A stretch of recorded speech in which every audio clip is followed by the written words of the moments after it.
नमस्कार। State post news में आपका स्वागत। जमीयतुल उलेमा-ए हिंद के अध्यक्ष मौलाना अरशद मदनी ने इंदिरा गांधी स्टेडियम में संविधान संरक्षण सम्मेलन की अध्यक्षता करते हुए कहा कि वक्फ बिल एक जरूरी मुद्दा है। उन्होंने कहा कि सरकार जिनके समर्थन से चल रही है, हम उनके से अपील करते हैं कि वो मुसलमानों के जज्बात को समझने की कोशिश कर रहे हैं।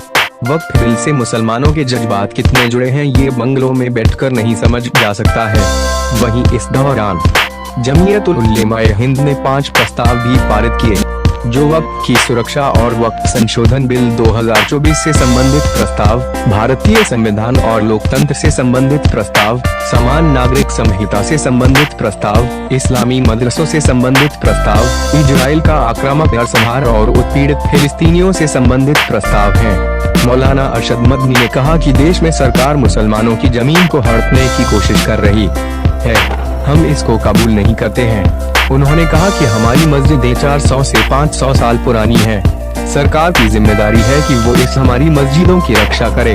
हम बाहरी नहीं है, हम इसी मुल्क के रहने वाले हैं। क्या हमें इस मुल्क में जीने का हक नहीं है? उन्होंने कहा कि सरकार ने जिस नीति को अपनाया है उसका नतीजा चुनाव में देखने को मिला।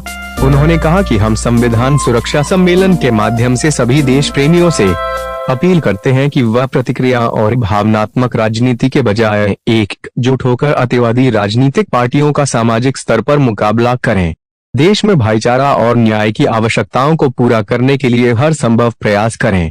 मदरसे दिशा निर्देशों का करें पालन। मौलाना अरशद मदनी ने हम केंद्र और राज्य सरकारों से मांग करते हैं कि मदरसों के खिलाफ किसी प्रकार की कार्यवाही से दूर रहे। उन्होंने कहा कि हम मदरसों से अपील करते हैं कि वो राष्ट्रीय बाल अधिकार आयोग के दिशा निर्देश के पालन करें और सरकार के प्रस्तावित नियमों की पूर्ति पर ध्यान दें। मौलाना मदनी ने कहा कि समान नागरिक संहिता पर जोर देना नागरिकों की धार्मिक स्वतंत्रता और संविधान की मूल आत्मा को समाप्त करने की साजिश का हिस्सा है। यह संविधान में दिए गए मूल अधिकारों से टकराता और मुसलमानों के लिए अस्वीकार्य है। कुछ राज्यों की ओर से समान नागरिक संहिता को लागू करने का प्रयास देश की एकजुटता और अखंडता के लिए घातक है। उन्होंने कहा कि देश ही नहीं दुनिया में मुसलमानों को परेशान किया जा रहा है।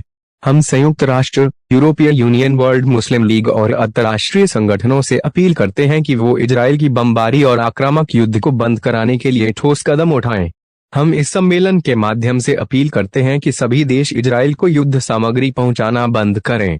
दिल्ली से मोहम्मद शाहनवाज की रिपोर्ट।